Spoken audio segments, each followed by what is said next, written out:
Welcome to The Source, where we combine the headlines with in-depth conversations with the newsmakers themselves. Today on the program, a soldier turned lawmaker.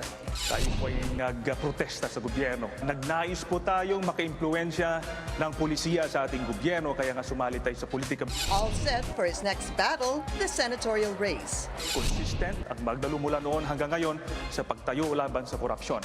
A member of the 8-man opposition slate. Dapat makita ng taong bayan, hindi yung ratings nila. Ano ba talagang gagawin nila sa Senado? Pushing for a stronger stand against China in the West Philippine Sea. Ang bulto ng droga ay nanggagaling sa China. Inaagaw na nga ang teritoryo natin, nilalason pa ang ating mga kabataan. What are his chances? Senatorial candidate and Magdalo Representative Gary Alejano joins us live.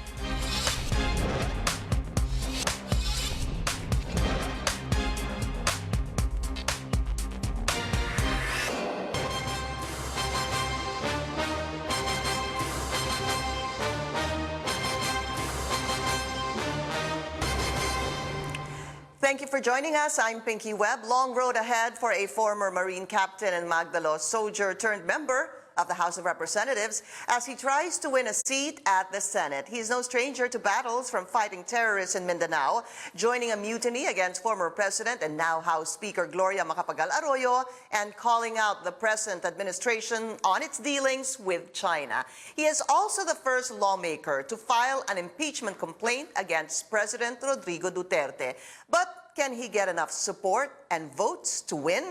Let's go straight to the source of the story, senatorial candidate and Magdalo Representative Gary Alejano. Congressman, welcome back to the show. Good to see you again, sir. Thank you for having me here So again. it's been 2 weeks since the campaign. Kamusta naman po? Nakakapagod because we have to go direct to the people and reach out, the majority of the Filipino people dahil mababa pa naman yung awareness natin. I believe kasi na wala kaming ads, wala kaming pang-place ng ads, so we have to go ground. Yeah. Yung style na sinasabi naman talaga ng Ocho Diretso is parang house to house eh. Meron kayong tinatawag na project Makinig. Yes, Ibig yes. sabihin nun, dinadala nyo ang issues sa mga tao, sir? Before the campaign kasing Project Makinig, ay makinig talaga, no? Matuto and then kumilos. Ibig sabihin, ano ba yung inyong hinaing? Ano bang binavalue nyo? From there, tinitingnan namin paano kami makapag-respond sa kanilang mga needs. So after that operation sa campaign na naman, babalikan namin sila at i-convince namin sila at ipapakilala yung membro ng Ocho Diretso. So we go house to house. At ito, simultaneous all over the country. Ang nangyayari ho ba, Congressman, talagang sadya na iba ang lakad ninyo, iba ang lakad ni Senator Bam, iba ang lakad ni Congressman Erin? Ganun ho ba yun? Hindi naman. Hindi naman kasi lahat ng panahon nandyan kami. Hindi naman lahat ng panahon pare-parehong schedule. So may mga schedule na sama-sama kami. May mga panahon na kanya-kanya rin kami.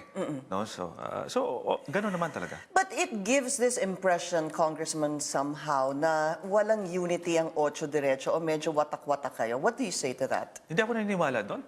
Kasi kami, nagiging isang pamilya na kami, no? Sa Ocho Diretso.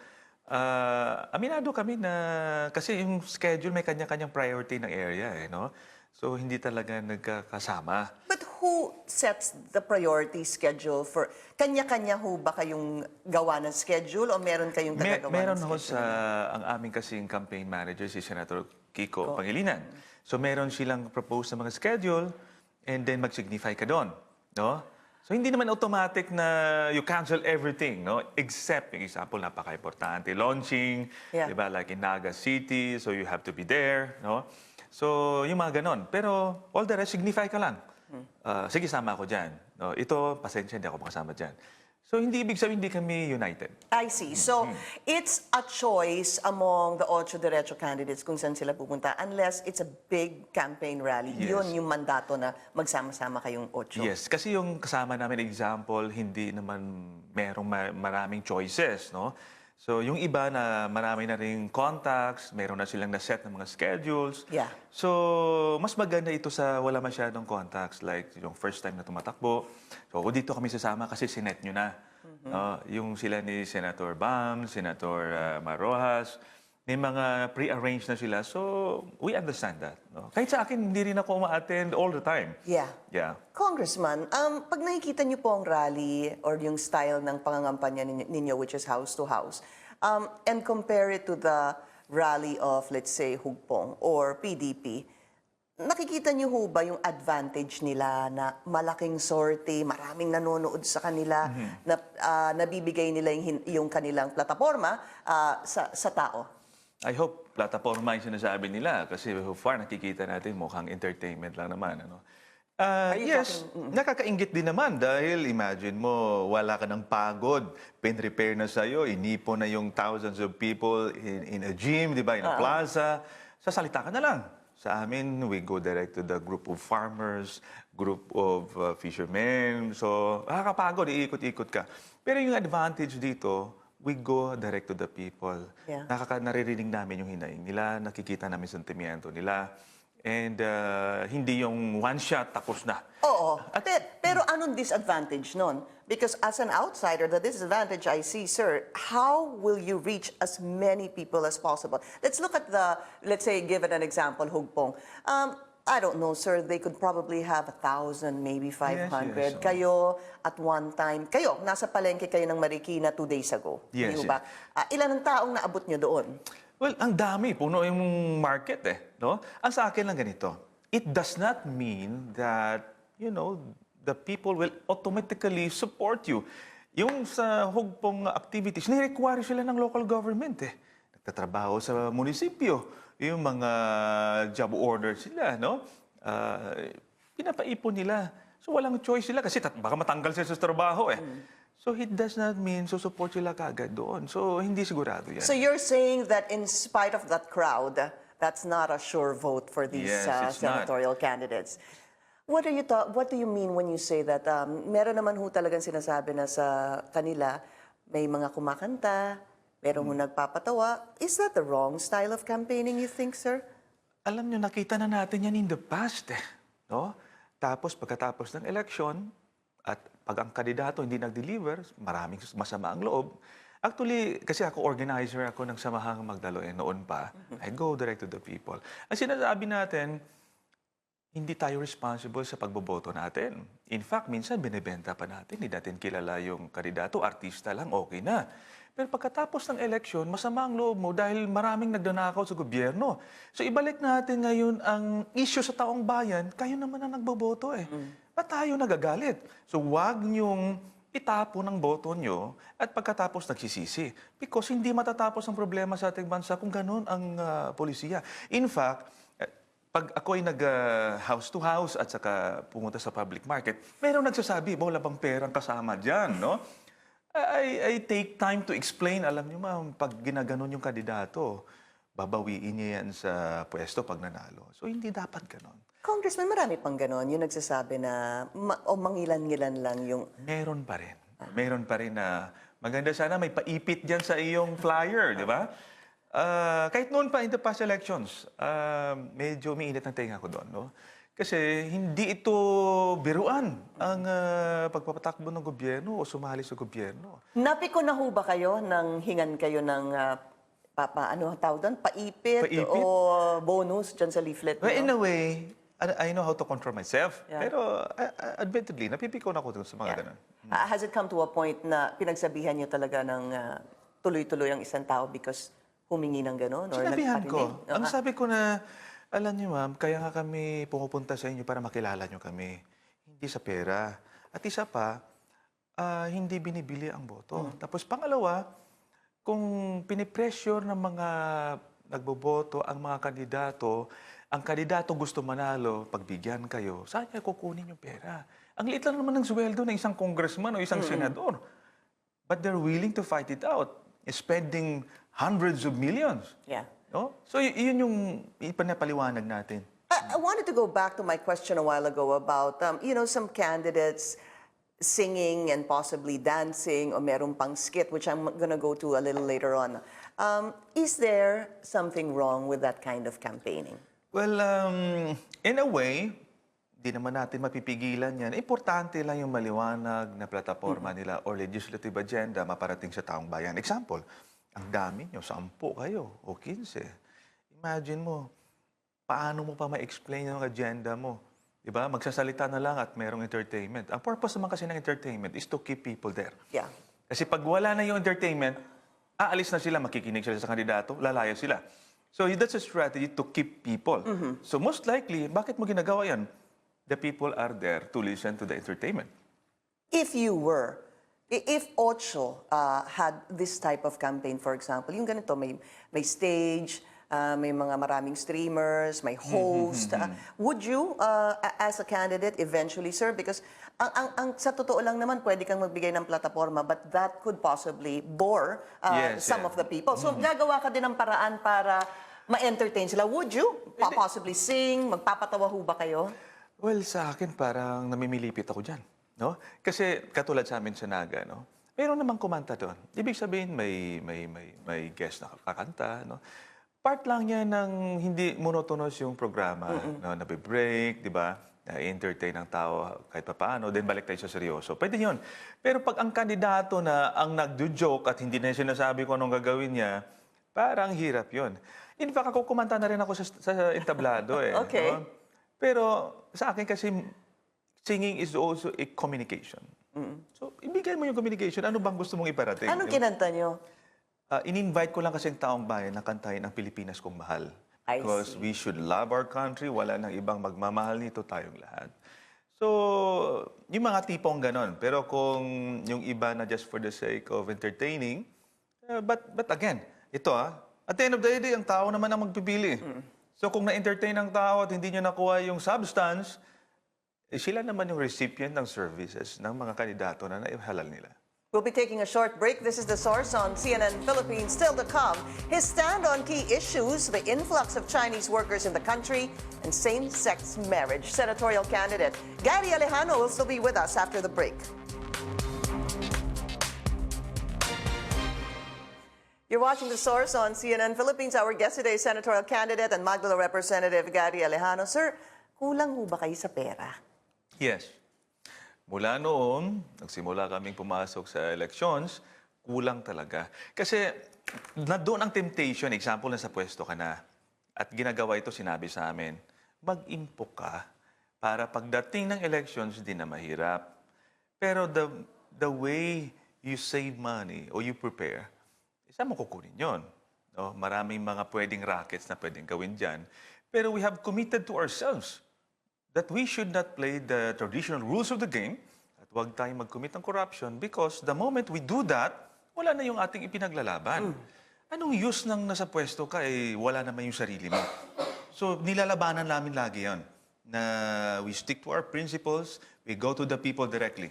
Does that mean hindi kayo tatanggap ng donations mula sa mga, let's say, businessmen or rich people in the country? Sa amin naman, sabi ng pera namin. Pero maraming nagdo-donate. In fact, I would like to take this opportunity to thank especially the OFWs na nagpapadala sa amin. Sila ba? Yes. Nagpapadala ng 10,000, 5,000. Why the OFWs? Sila kasi may trabaho and nagko-communicate sa amin kung paano sila mag-contribute. So, nagkapasalamat kami sa kanila. No? And businessmen, yes. Big businessmen, hindi naman, they're not shying away from the opposition slate, sir. Maraming shying away from us, no? I respect them. Okay lang ho sa inyo yun. Na? That they are, sabi mo, you respect them, that I guess hindi sila nagbibigay, ganun ho ba? Nagbibigay o hindi masyadong malaki ang ibinibigay? In my case, wala. Really, sir? Yes. Wala nagbibigay? Sinasabi mo kasi big businessman. Yeah. Yeah. Yeah, wala, sir. Is that because masyado kayong possibly loud, maingay against the president? What I mean loud is you're a critic of the president. Yes. What would be the reason you think why you're not getting donations from big businessmen? Yes, that's one. Okay. Masyado ko identified as the opposition, the critic to the president. Pangalawa, malayo naman sa survey yan. Baka hindi manalo yun, sayang yung ating suporta dyan. Sa amin naman, it does not matter. It does not matter. We went through that before. In the case of Senator Trillanes, it was that figure in the 12 positions. So, sa amin, dahan-dahan, ang ratings naman, umaakyat naman. We have our own internal survey at hindi ito one time, big time. No? So we are working our way through. Let's look at the survey of Congressman Gary Alejano from Pulse Asia. In September, dun po tayo mag-uumpisa. Last year, nasa 44 to 62 kayo. Pagdating ng December 14 to 21, tumaas naman kayo ng 27 to 37. And then January 26 to 31, that's still considered an increase because that's already from 27 to 34. Tama ho ba? Yes, pero ang rankings kasi, ano yan hindi naman automatic yan na nag-i-increase ka sa percentage share. Yeah, No? right. Pwede naman na stagnant ka, pero lumaki yung share mo. Pero ganun.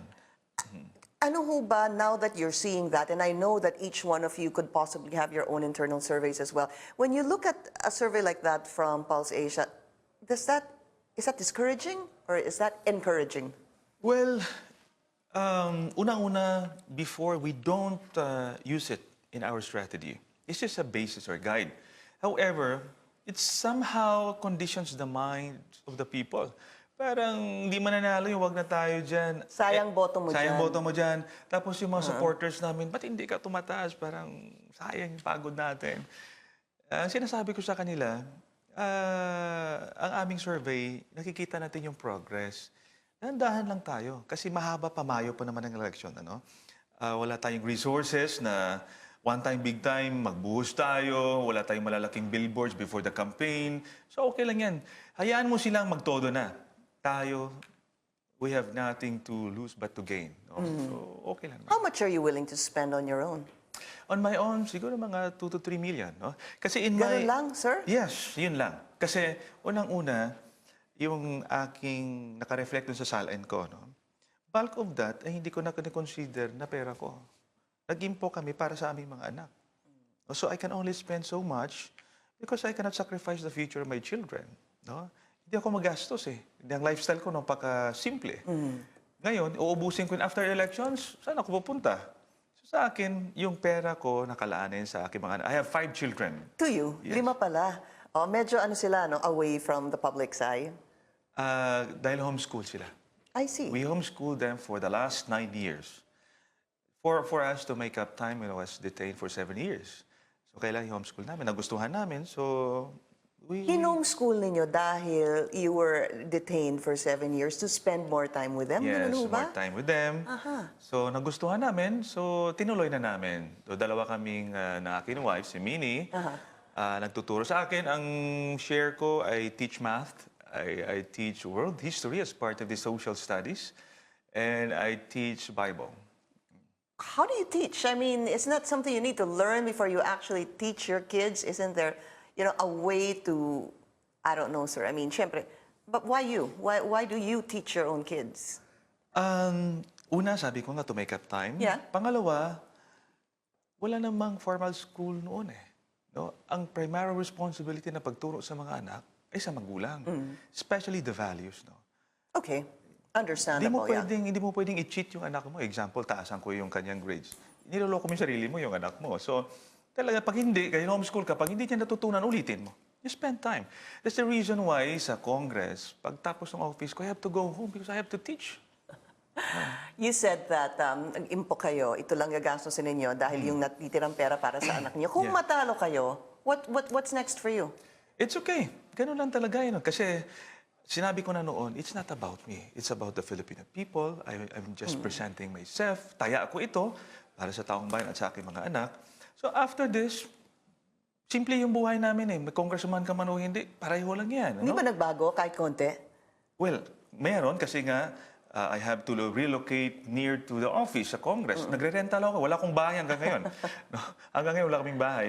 So after that, I have to move out. Maghanap kami ng aming rerentahan, no? Ng mas mura at hindi naman mas malayo. And then I can always find a job. Like, anong pwede niyong pasuking trabaho? Sakaling matalo kayo, anong naiisip niyong pwede niyong gawin? Although hindi kami matatalo, ano? Hindi, kulang, sir. Lahat naman pwedeng manalo. Para sa akin, pwedeng manalo, pwedeng matalo. Yes, It's not because you're in the winning circle that you're sure, and it's not because you're out of the winning circle that you're also sure to lose. Wala pang ganon, napakaaga pa. But in case, Marami. Actually, pwedeng sa consultancy. Pero hindi ko nakikita ang sarili ko mag-full-time talaga na magtrabaho from 8 to 5. Kasi nga, nagtuturo din ako. No? And I make sure, sa planning namin mag-asawa, we save enough, enough for us to survive yung kanyang interest. So, kumbaga, nag-prepare kami. Sa kulungan pa lang nag-prepare kami. Ganun, ha? Yeah. Naisip na yan. Oh, let's talk about key issues. If you were to win, what's the first bill you're going to file? I know you answered this during our forum, but let's have you say it again, sir. Well, ang focus of Gary Alejano is to the defense of our country and the defense of our countrymen. So dito, we should have a clear maritime strategy that will set up a dedicated department to cover policies covering our water and the harmonize our agencies of government operating in our waters. So ang nakikita ko dito, mag-create tayo ng Department of Maritime and Oceanic Affairs para natutukan yung mga stakeholders natin. Kasi we are losing billions of pesos sa ating mga karagatan. Yung karagatan natin, in fact, 6 to 7 times bigger sa ating lupa. No, napabayaan natin yon. Pero maraming resources doon. So we support establishing of archipelagic sea lanes. Kasi patagos-tagos lang yung mga barko sa international waters at saka sa internal waters natin na walang maliwanag na highway, nagtatapo ng waste. No? And of course, identification of our maritime domain para maliwanag na ano ba ang ating nasasakupan. Because we cannot defend something that we cannot identify. Of course, kasama dito ang development of the West Philippine Sea and even the Benham Rise. I filed a bill like the Benham Rise Development Commission. No? So yun ang magko-cover sa ating karagatan. And it will result to defense of the nation, plug the porous borders of the country, kasama na dito yung mga kontrabandong pumapasok sa atin, kasama illegal na droga. We strengthen our Navy, we strengthen our Coast Guard, and yung harmonize natin yung BFAR, yung PNP Maritime Command. So, nagko-compete sa resources, hindi walang focus. So, yun ang uunahin ko po. We'll be taking a short break. We'll be right back.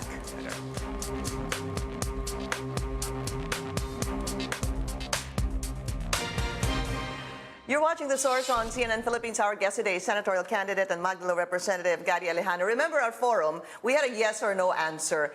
Ang daming sinagot doon ni Congressman Gary Alejano na no. Iisa-isahin natin yan. But before that, ito very quickly, sir, meron ho kasing post si Chris Aquino very recently dahil nga parang lumalabas ho sa sortie, meron pong parang comedy skit si Bongo at si Philip Salvador about, their past, Philip Salvador and Chris Aquino, to where she said, parang foul naman yun, personal kong buhay ito sana. Ayun, parang sinabi nga niya, wala akong atraso sa inyo, SAPGO, I only have good words. Ang nangyari ho kasi basically is, yung personal na buhay napasok doon sa exchange ni Bongo at ni Philip Salvador. What do you say to that, sir? For me, hindi na dapat sinama yun kasi at the expense ng isang tao no, na nasisira yung kanyang reputasyon, kahit joke yan. Ano? So hindi na dapat sinasama yan, especially may relationship in the past na parang inuungkat, di ba? Tapos na-degrade. So hindi na dapat. All right, so this is an opportunity for you now because you did not have the opportunity to explain your yes or no answer. Here are the questions we asked Congressman Gary Alejano during our forum. At halos lahat ay sinagot niya na no. Unahin natin ito. Do you support reimposing the death penalty for drug-related crimes? Ang sabi ni Congressman, no. Yes. In fact, meron ng extrajudicial killings right now. No? Without reforming the justice system, mahihirap lang ang papatayin. Imagine, tingnan natin yung mga mayayaman. They stole billions of pesos from the government. Tingnan mo saan sila. Malaya. So pagka ikaw mayaman, laya ka. Pag mahirap ka, death penalty ka. So kung hindi natin ayusin ang ating criminal justice system, anti-poor lang yung policy na yan. All right, next one is where the only question you said, yes, should the President authorize the issuance of medical bulletins about his health? Because I believe na meron siyang problema sa kanyang health. And it is the interest of the Filipino people na malaman yan because it has an implication to national security. Imagine mo, pupunta sa Hong Kong before na hindi sinasabi kung aalis ang presidente mo. Kung kinidnap na siya ng ibang bansa, hindi natin alam. No? So, ang posisyon niya, kasi posisyon ng taong bayan yan. Hindi yan posisyon niya, personal. Do you think there's something wrong with that when the President does side trips to Hong Kong for 2 days or 3 days? He has to inform the people, kailangan may caretaker government kasi nga concern ng taong bayan kung ano ang ginagawa ng presidente at anong sinasabi niya. All right, the next one is again a no. Marami na tong no. Should medical marijuana be legalized? Bakit no, sir? parang ironic ka sa atin, nililegalize natin, pinapatay natin yung ating tao, no? Kasi ang implementation problema, pag nagkaroon tayo ng plantation at hindi mo na-regulate yan, kasi weak ang implementation dito sa Pilipinas, yun dapat ang tinitingnan natin. Otherwise, tatagos yan, lalabas at magagamit sa recreational. Congressman, let me ask you this. Have you studied that medical marijuana on the effects of that to even, kids, with... Yes. Kasi meron tinatawag dito sa Pilipinas sa Moms for Medical Marijuana na meron silang mga anak nagkaka-seizure and ito na yung parang, parang sagot or they would rather do this than give their kids medicine or drugs, In sir. fact, it was stated, I believe, by Senator Soto. It is allowed in our present Dangerous Drugs Act, di ba? Pwede doon, no? Sa akin lang kasi... Very strict lang yung Ang worry ko lang kasi, ina-allow natin, and yet, yung mahulihan mo dito, pwedeng patayin, no? Ngayon, kung hindi mahigpit ang regulation mo dyan, yes, I understand the situation of those, inflicted with certain sicknesses. Naiintindihan ko yun. No? Pero dapat higpitan yun at merong provision naman. So, pwede kang umoo. Basta, Open ako dyan, yes. Open pa. Open Okay. ako dyan. Yung hula, let's go to same-sex marriage. Sabi niyo po ay no. I think it's a matter of, time. No? Cultural issue kasi yan. I believe hindi pa tayo handa dyan. Okay. The possibility you think of the speaker, Gloria Macapagal Arroyo, being BSP governor? It depends on the president. Decision niya yan. Ang sa akin lang, alam naman natin yung background ng presidente. And I am not confident na magbabago siya sa ginawa niya before. What about the debate, sir? Wala nangyari dun sa Plaza Miranda? What are you planning to do? Sabi niyo kanina, pupunta kayo sa We'll go COMELEC. to COMELEC to request COMELEC to hold a debate. No, kasi ang sabi ng hugpong, gusto nila rules-based. And then we will establish that. Ang importante, yung mga kandidato, especially from hugpong, pakita nila sa taong bayan kung anong kanilang tayo sa mga issues like death penalty, yes, extrajudicial killing, itong incursion of Chinese in the Philippines. No? Kailangan malaman natin tayo nila kasi ang taong bayan ang naghihintay. Hindi porke ikaw ay kalyado, may pera ka, okay na. Sir, kung meron kayong madedebate sa kanila, sino yon? Isa lang. Sinabi ko na, si Secretary Bongo. All right. Thank you to Congressman Gary Alejano. And sir, good luck to you. Thank you very Thank much. you. Thank you, sir. Joining Congressman Gary Alejano there joining us here on The Source. I'm Pinky Webb. You're watching CNN Philippines. Sino yung number 2?